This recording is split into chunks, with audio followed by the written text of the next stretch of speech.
saying yes to everything is dangerous, but saying yes to the right client is part of the game. And being very selective with who you work with and putting your time with, I think is really important. Welcome to the Onsite podcast. We chat with contractors, educators, industry professionals about the good, the bad, the ugly, and everything in between. So without further ado, let's fucking get into it. All right, welcome back to the Onsite podcast. We are on episode 3, an 8-part series on contractor control, on why contractors lose control and things that they can do to implement to help them regain control. On today's episode, we are going to talk about why chasing every lead makes things worse. I have a different approach on this. Everybody always talks about, chasing every lead and how that can be problematic for your business. I don't believe that you should chase every lead. I believe that you should chase the right clients. I believe that the right clients are critical to the success of your business, and finding the right people to surround your business and yourself will ultimately dictate your success. So chasing every lead is kind of a blanket statement where everybody says you shouldn't go after every lead, right? And I agree to a certain extent, but I do believe that some doors are worth opening just enough to determine whether or not that is your ideal client or not. Okay, so a lot of contractors feel like they get into this stage where they feel like they have to say yes to every opportunity because they look at their schedule or they look at their bank account and they realize that they have nothing coming in, or they don't have enough work, or they've got bills to pay. And so they take on every opportunity, whether it fits with them or not. And I mean, there's a point to this that exists that's true and accurate. I think the biggest thing is that sometimes those jobs that you take on, they are temporary jobs, right? They aren't jobs that you want to continue to do. They're jobs that you need to do in order for your operation to continue.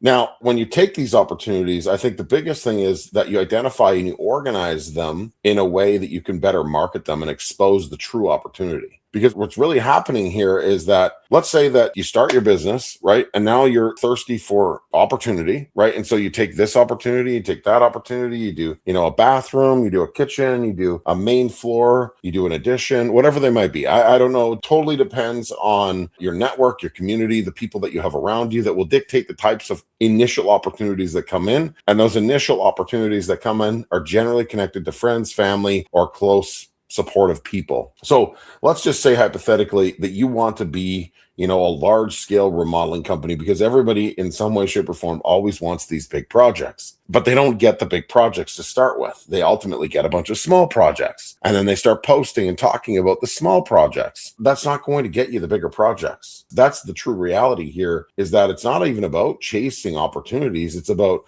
promoting the wrong opportunities. Like, you have to find a way to expose the greater picture of what you're doing with these smaller opportunities. Because if you continue to post bathrooms or small little service jobs, you're going to get the same thing. You're going to continue to attract the same type of clients, the same type of projects, and you ultimately get the same type of outcome. And so instead of thinking about it that you have to be super selective with the leads that come through, look at the leads and say, what opportunities exist in this lead, right? Can I expose something that will allow me to attract more of these bigger, better opportunities that I'm hunting for? And that's really what it comes down to. And then the other part to it is like, are these the right type of people that I want to work with? If you start promoting and staying in a space where you have the wrong type of culture, the wrong type of clients, the wrong type of people in your ecosystem, then you will continue to attract the same type of people. The world has a crazy way of putting people in front of you. And I really believe that if you stack up 10 of the wrong clients, you'll continue to get more of the same. If you stack up 2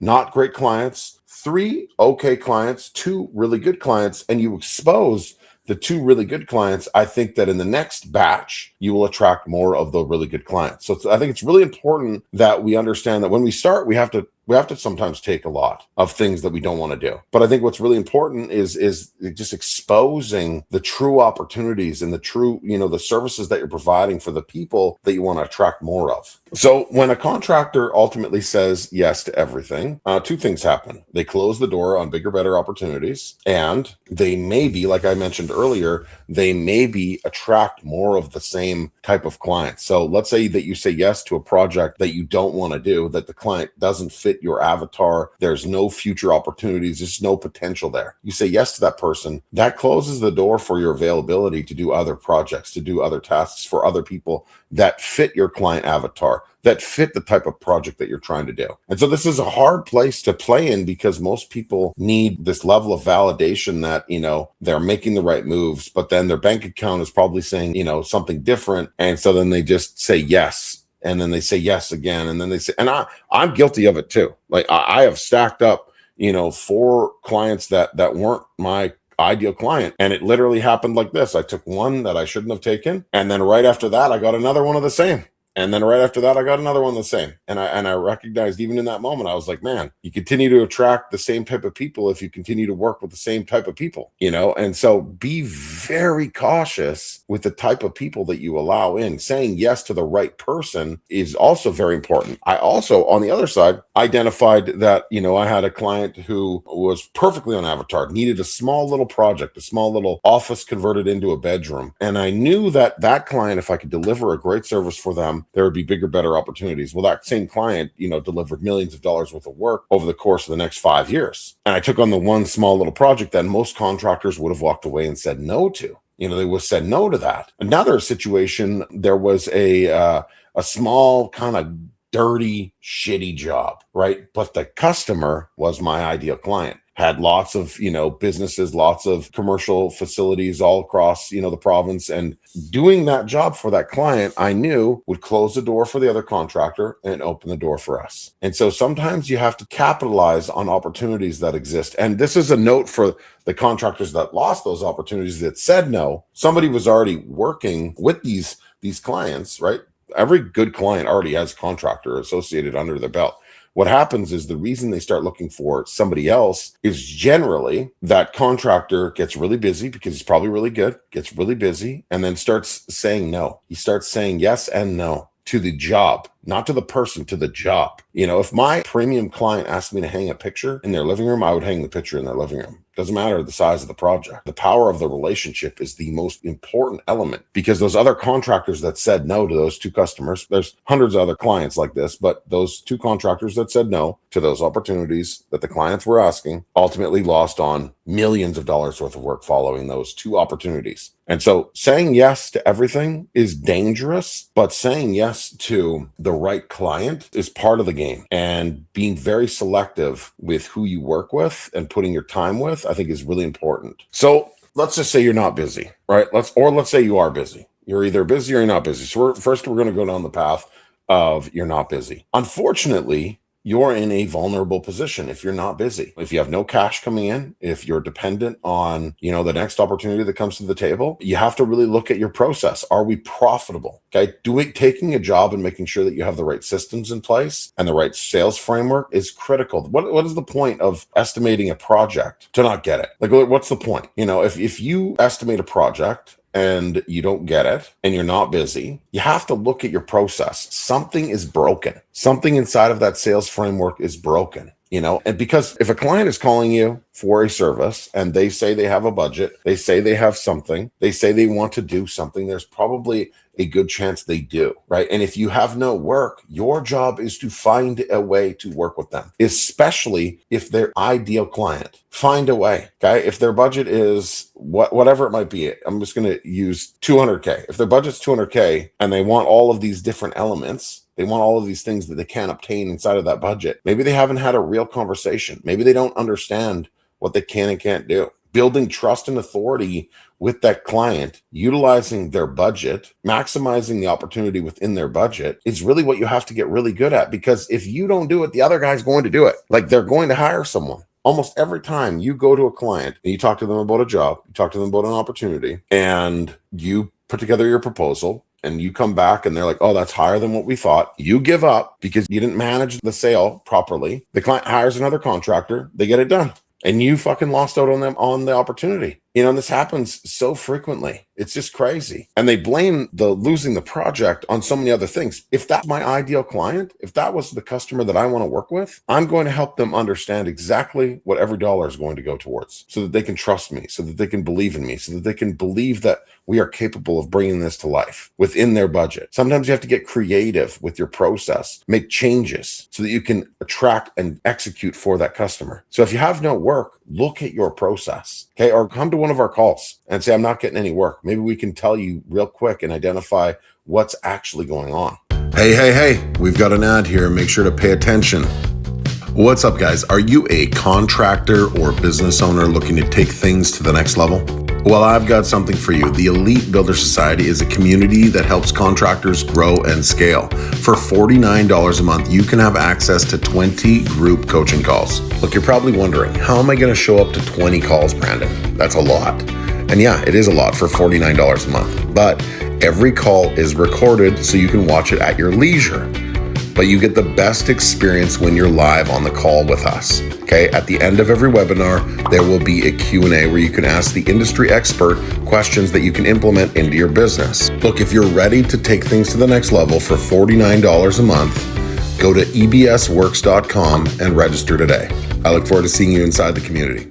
Now, if you're the busy contractor, you got lots of work going on, I think it's really important that you do client inventory. Client inventory to me means that I'm going to look at all of my ideal clients. I'm going to literally print a picture of them and I'm going to put them in a book, or I'm going to put them on my wall. And I'm going to say, this is the type of customer that I want. These are the types of projects that I want. Okay. It's crazy what you're capable of doing just by pinning that on the wall. Your subconscious will be running around looking for these opportunities. You'll be identifying, is this that type of customer? Right. And then you can start to pick them out. Start saying no to clients that it's not even about the project. Because I think a lot of contractors screw this up when they say no to projects that don't fit into their service category. I think it's really important that we service great customers. Give them every solution to every problem so that they don't even have to look for another contractor. They need an electrician and you're not an electrician, find a great electrician. They need a plumber, you're not a plumber, find a plumber. You want to build that arsenal, that Avengers of solutions for great customers. And as you're building from the small guy to the big guy, that's literally what it looks like. It's like no opportunities, take a couple of the great opportunities, expose them, attract more of the same. Then you become busy, you become bigger, be very selective. Okay. This is something that I even should have told myself, many years ago. Be very selective with the people you say yes to. I remember specifically one of the clients that I ended up working with, the project started, it was like $700K. And somehow it came all the way down after multiple different drawings, after multiple different changes, down to like $300K. And even at that point, I was like, oh, okay, we got a path forward. But I didn't recognize all of the other things that got us to that point where I should have just walked away because they were so indecisive and they had no real budget. They had lots of money, but they were very tight with their money. And so they didn't want to pay for the things that they needed to pay for. So, and you have to recognize those types of things that are happening. Anybody that typically wants a deal is not an ideal client. If they are publicly saying to your face, you know what, can you do it for a little bit less? You probably have to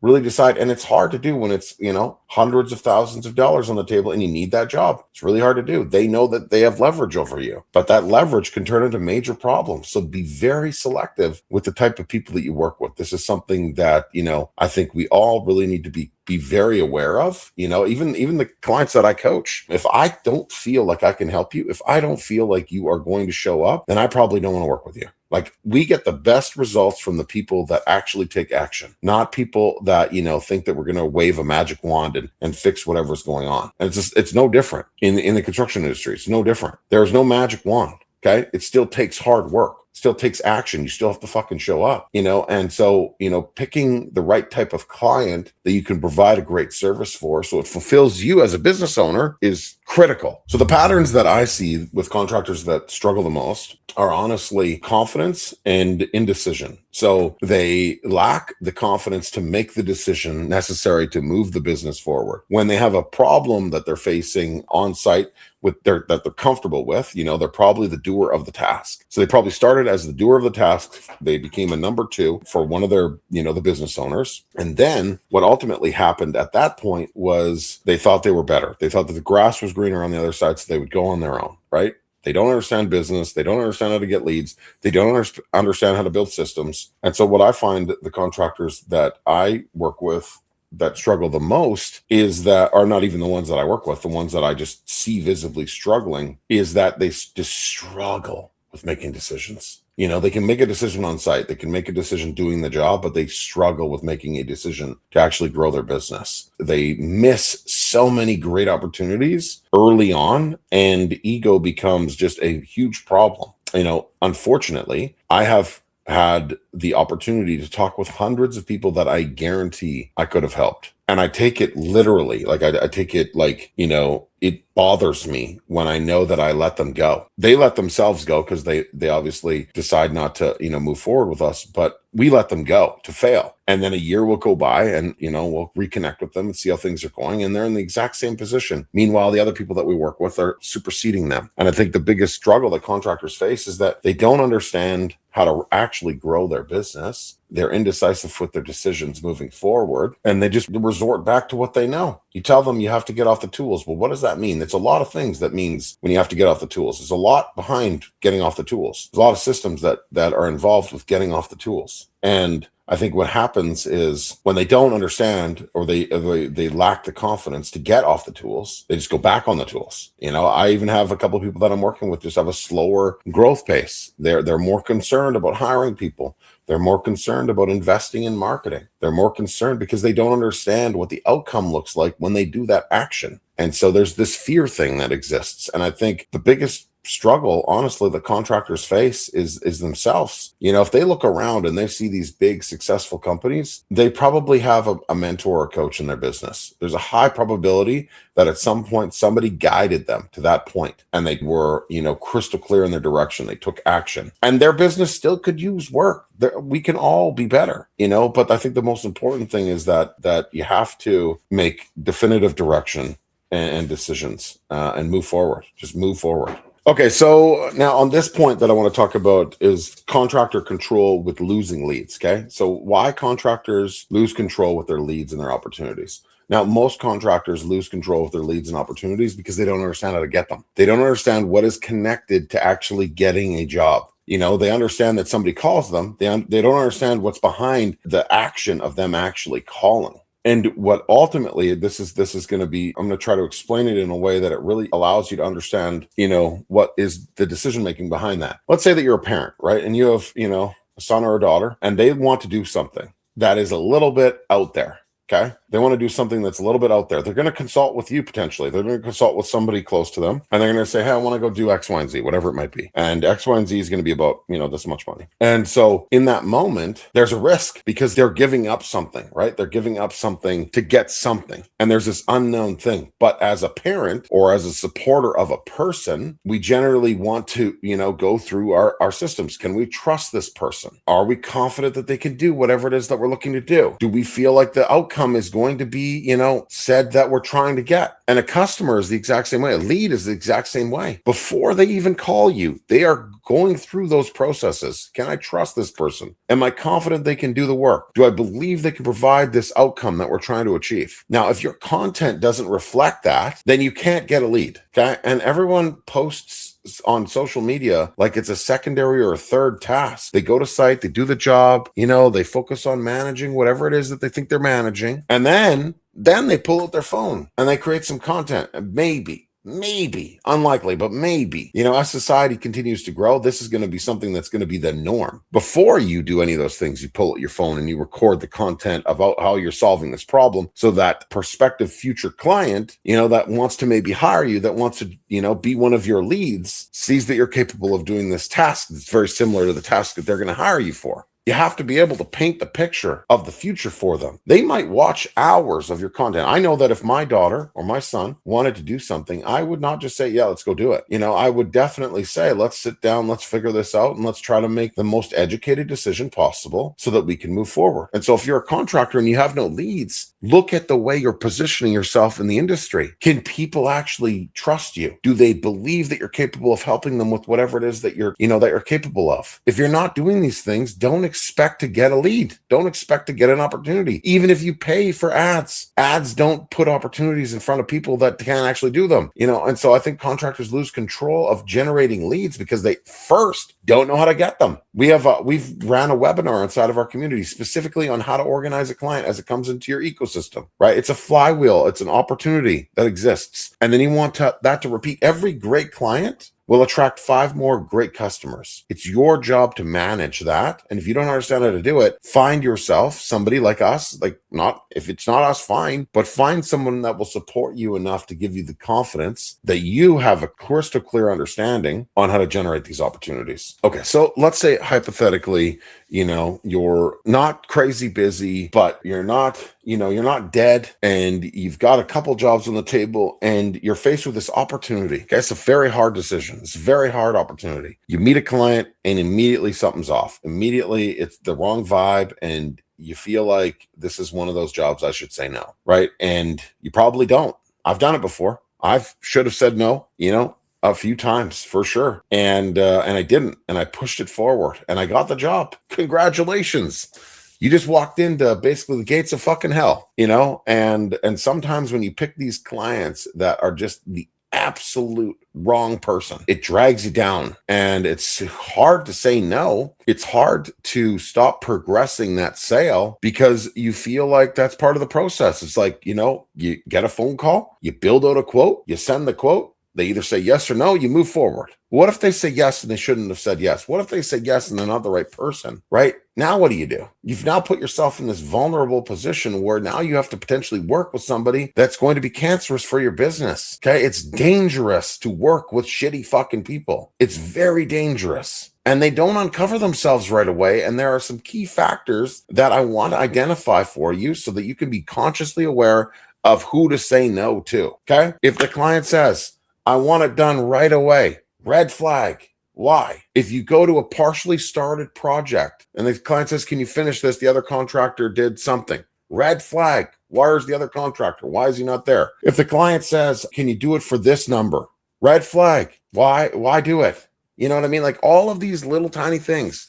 If there is a red flag and it is waving itself in front of you, hey, I don't know, boss. I don't know if we should do this one. You should step back, give yourself 24 hours to actually make a conscious decision. Should I take this risk on for me and my family? Because that's what it is. It's a risk. The world is fucked up. There are some shitty people out there, and their goal is literally to fuck you over. That's their goal. And so why take on that risk? One of the contractors that I coach took on his biggest opportunity to date. Risk. There was red flags. Okay, but it was risk versus reward. And so how did we manage the risk versus reward? Paperwork. We had great contracts that are built off of lessons learned, right? And so we build these great contracts. Sure as shit, that client tried to screw him for about $40,000 and not pay. That amount of money would have crippled his business. And so how did we protect ourselves? By protecting ourselves with the right type of contract, the right wording, the right strategy on managing that outstanding debt. We got paid in full, and we didn't even have to go to court. We talked about going to court, didn't have to go to court. Look, these are risks that we all take, on both sides. And we really have to be consciously aware of, what is the best decision? What's the best path forward? And who's the right person? I always talk about, that this is my little claim to fame. If there was one job on the table, great client, only if it was a great client. Okay, there's one job on the table and there's, a bunch of other contractors in the room. I feel like I possess enough of the skills and abilities necessary to deliver for that customer. I'm going to walk out with that job. I'm going to give the client the confidence that they're hiring the right type of person. Now, that can also be effective and true with the wrong type of customer, right? And maybe maybe they're a great person. Maybe they're just not your person. Maybe you guys just don't mix. And so why try to make something out of nothing? Don't take the risk. I promise you. I know this firsthand. Do not take the risks because the risks are going to affect you, your family, and their family potentially as well. What's up, guys? I hope you're enjoying this episode of the Onsite Podcast. So here's the deal. We want to grow this show and we need your help. It's simple. Pay the tax, share the show. That's it. Let's get back into it. Okay, so you notice how some of those contractors, just the world's on fire all around them, but they seem calm, they seem cool, collected, organized, just chill. There's a few different types of these people out there, I believe. I think there are people that are just delusional and don't understand what's actually going on around them. And so they just ignore it. The guys that have like hundreds and hundreds, if not thousands of unread text messages, or, tens of thousands, they kind of brag about it, tens of thousands of emails that are unread. If that's you need to clean your shit up. Okay. Like, following this call, go fucking clean your shit up. Your notifications should be cleaned up, because you're not in control if your notifications aren't even in control. And if you're calm around that stuff, you need to just understand that it's not normal to be calm around, a bunch of unread messages. Those are people that you're letting down. And so, the other guy who's organized, that has his, notifications cleaned up or manageable, has his clients and his projects organized and manageable. The reason they're calm is because they understand that every problem has a solution. Literally, I don't care what the fucking problem is. It doesn't matter what the problem is. Every problem has a solution. And your job as a contractor is to figure out the route to solve the problem. You're road mapping, okay? You're traveling your day, you're navigating situations all the time. Boom, hard fucking thing happens, And now at that point, this is where you either go down a path of spiraled, loss and failure, or you calm down, you organize your thoughts, and you understand, okay, it's just a problem.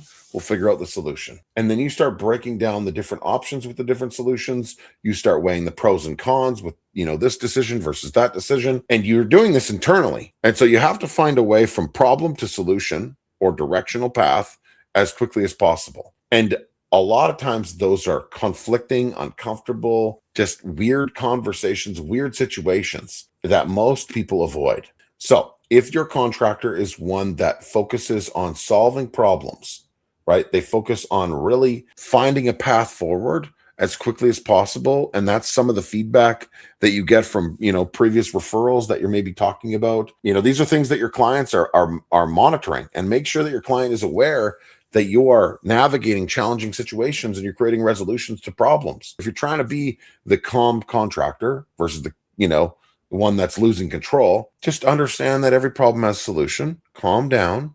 Okay, breathe for a second and understand the process. Here's the problem. Let's create a solution and a path forward. Okay, so if you're a contractor that feels nervous about turning work down, I'm with you.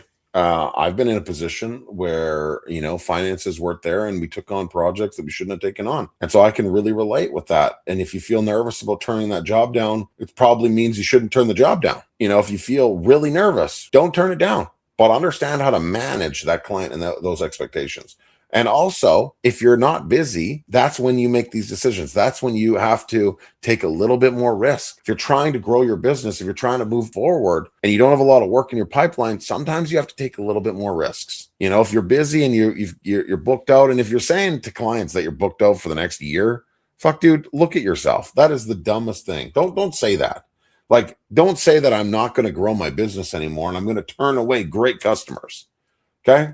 There was this one gentleman that told me, never turn down work. And I took that literally. I was like, okay, never turn down work. And then I took on every job. And then I realized, okay, so what if I said, never turn down great customers? Never turn down great customers. Never make yourself unavailable to great customers. And that's what it comes down to. It comes down to never turning down great customers. All right, so that is a wrap for episode 3. And dude, I'm really liking these conversations. Even though I'm talking to myself, I've gotten some feedback from a bunch of different contractors that we coach, and then ones that are considering using our services. And so I appreciate your feedback. Definitely, make sure to share this with anyone that you think would benefit from these episodes. We've got 8, so we've still got 5 more. And our next episode is going to be specifically about how to control the next opportunity. Okay, so there is a sales framework. There's a strategy that you want to incorporate into your process on how to manage the client, right? The sales framework manages the client all the way through, and you have to reframe, reposition, and recontrol every situation. And so we're going to talk about that in the next episode. And I believe, truthfully, this is my superpower. I think that I can really dig into a client and manage that entire journey to close more opportunities. This is sometimes why some people close the wrong opportunities, because they get so fucking good at it that they bring on the wrong people. And so when you get that good at it and you bring in the wrong people because your process and your framework closes jobs, you have to be consciously aware of the people you don't want to work with. And so I'm excited about that episode, and I cannot wait. Thank you so much for the support on this 8-episode series as well. Part 3, we are done, and looking forward to jumping into number 4. Have a great day, everyone. All right, that concludes this episode of the Onsite Podcast. Remember, if you enjoyed this episode, please pay the tax, share the show.